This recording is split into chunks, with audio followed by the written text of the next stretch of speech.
Hello, I'm Nikki Eisenhower. I'm glad that you're here on my newsletter, and I am here with a monthly mantra for May.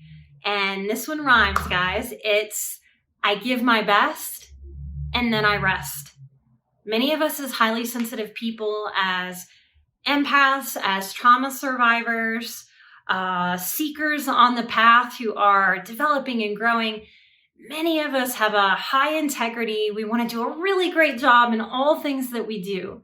And one of the things that we're practicing to help our nervous systems spend more time calm, centered, and grounded than activated, triggered, anxious, on guard, or hypervigilant, we are practicing the good enough principle. If you haven't listened to that episode, it's one of the earlier episodes that we did in the first year. And it's all about being good enough with yourself. I love the 4 agreements. One of those agreements is that I do my best and my best changes daily.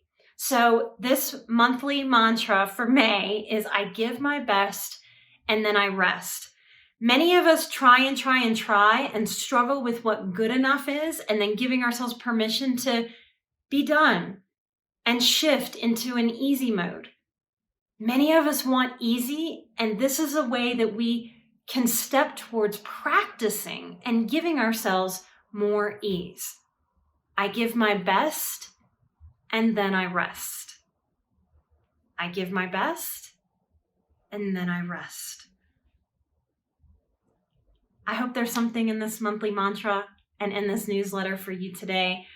In addition to this monthly mantra, we have a brand new thing in this newsletter. It's on our YouTube page. So if you'd like to come follow us there, you can see more of what we're doing there. Chris made a beautiful visual meditation of our forest meditation. So I hope you enjoy that as well.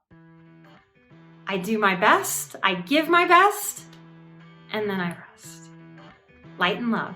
I'll see you next time. Bye-bye.